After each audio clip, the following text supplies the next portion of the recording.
I thought the old biddy was full of rubbish.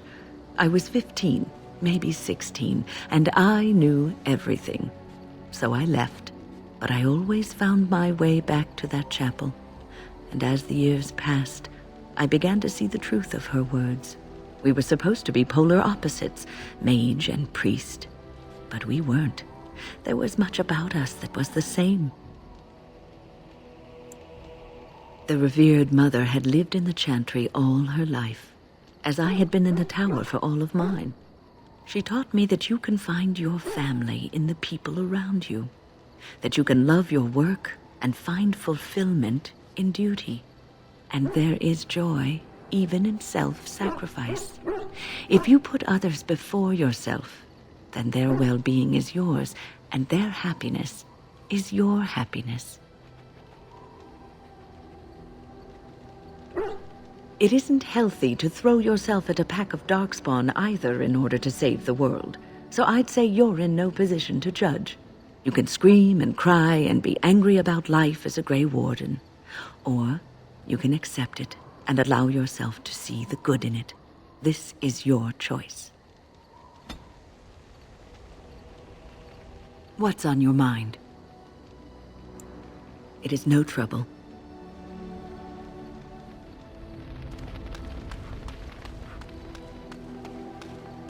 Your dog is filthy. I can smell him 50 yards off.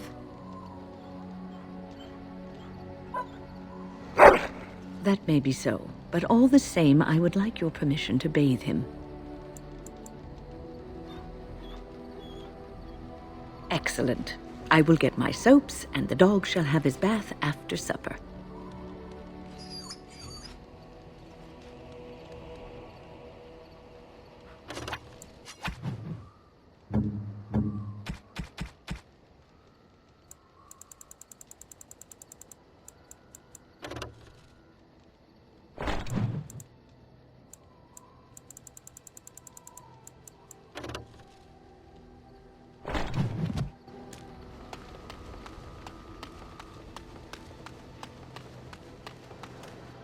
If there's anything I...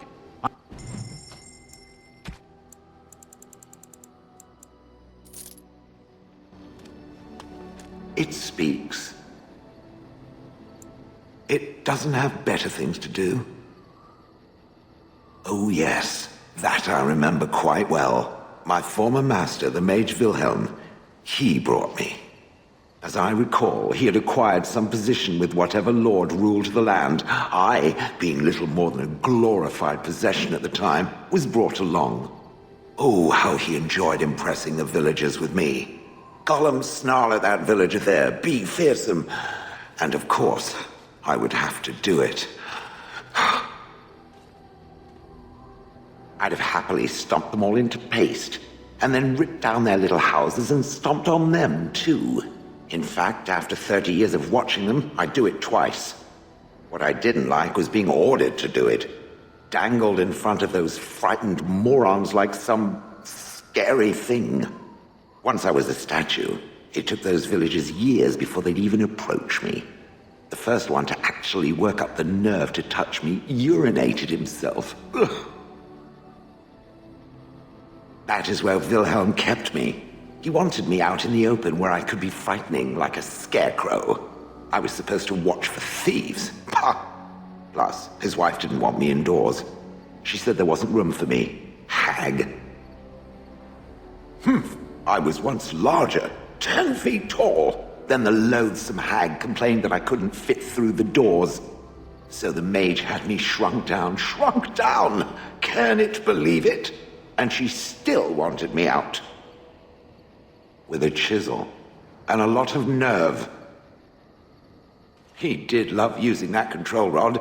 Fondled it so much his wife actually threatened to throw it in the lake. I would have liked to have seen that.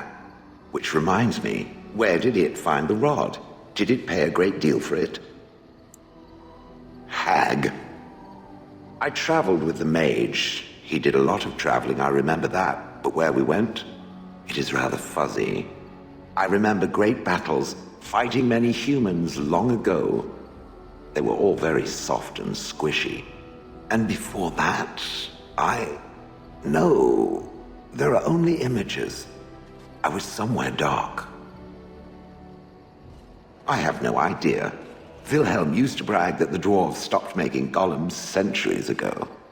I do not age as you soft creatures do. Sadly, my memory is no better.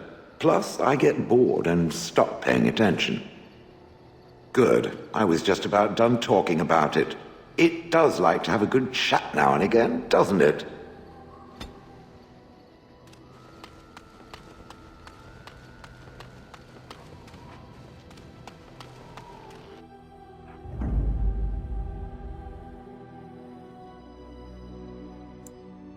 Yes. Yes.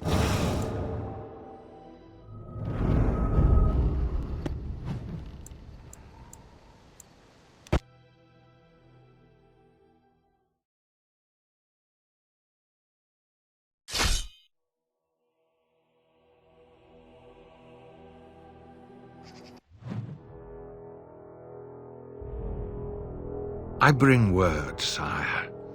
There are demands from the Banorn that you step down from the Regency.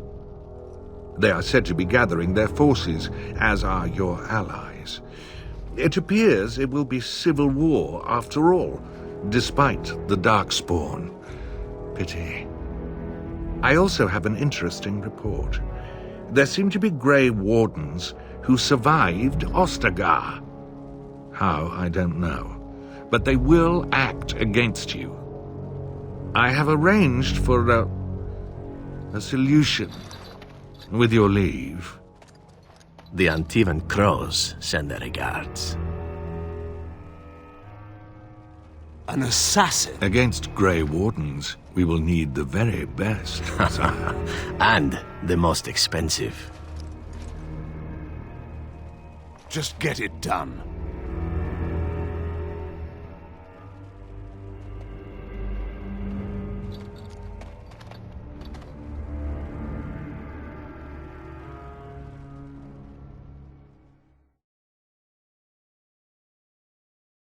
Never any shortage of these.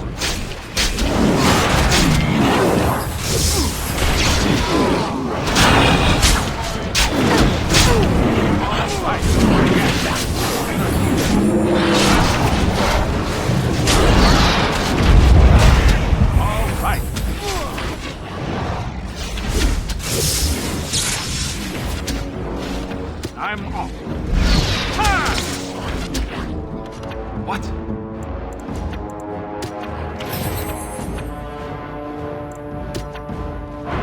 Where do I go? Take that! How amusing! Let's spread some glory! That won't stop me! Yes. Now this should be fun! All right.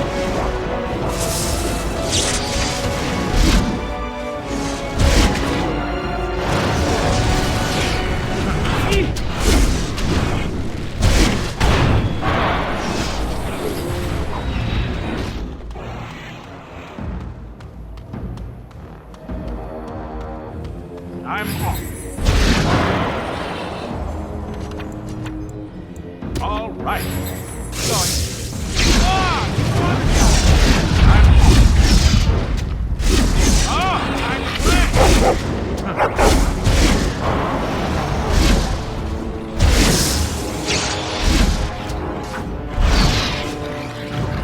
To this, doesn't it?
For a moment there, I thought I thought it was all over.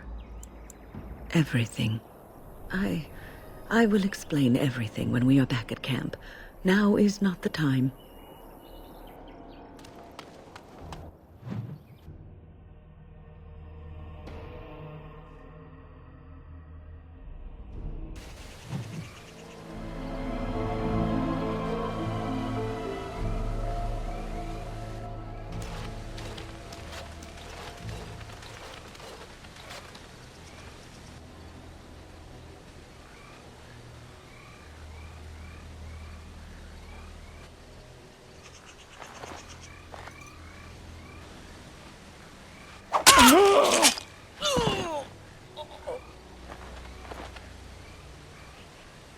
Now let's see.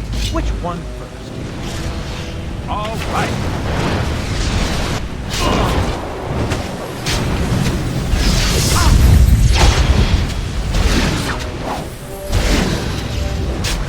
Let's do this, shall we?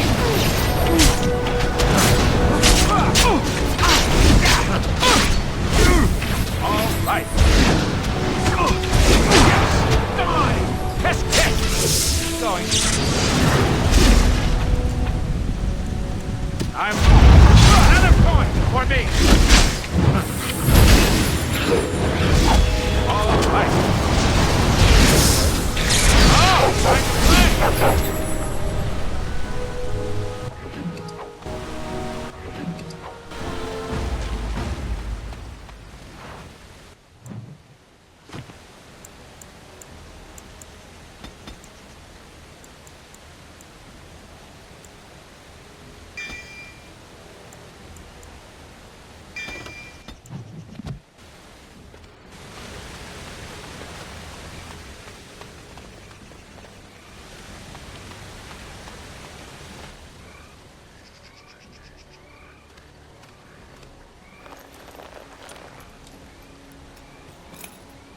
Thank you. I didn't expect the band's men to notice my escape so quickly. I tried to hide here in the woods, but there wasn't time.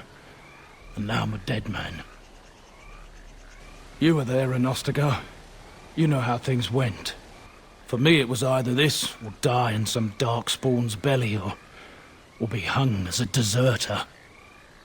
I dare say most people think the same of you and me, if not worse.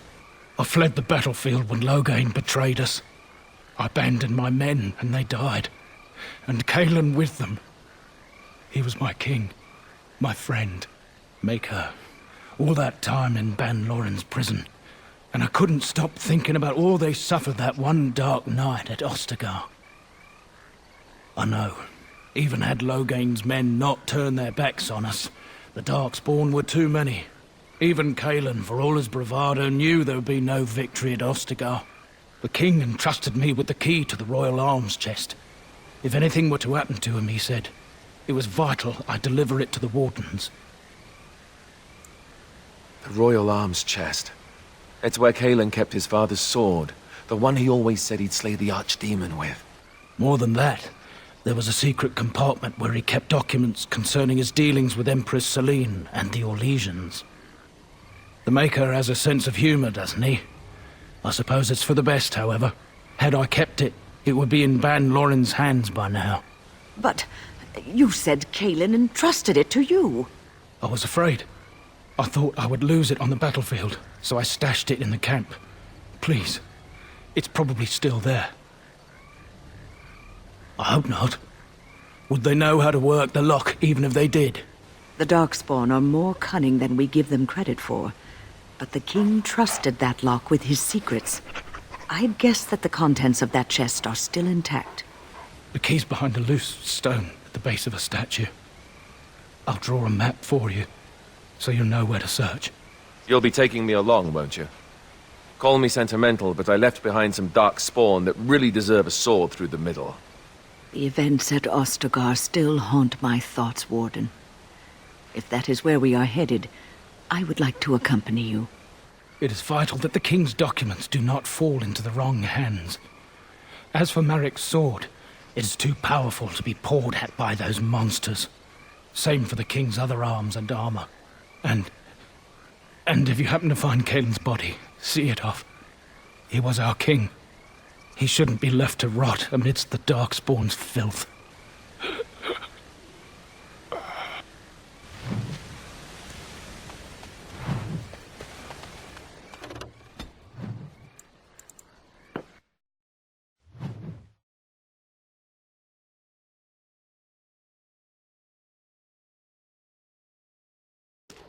I have been studying Mother's grimoire.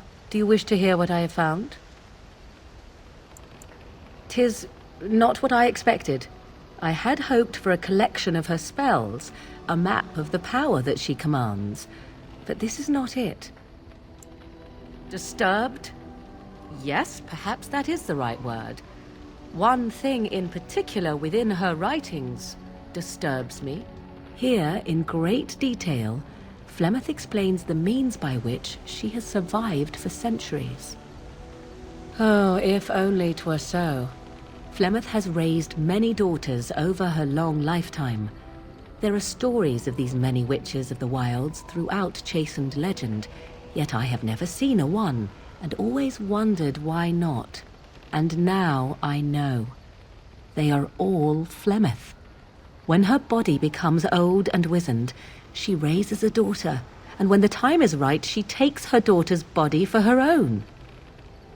Indeed, that is primarily what this tome details, the various daughters that Flemeth has acquired, their preparation and training.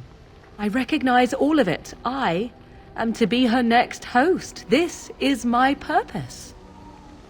Whatever spark of the demon that made her what she is remains within her, keeps her from dying of old age, but her body deteriorates. Eventually, she would be so wizened as to be senseless and immobile.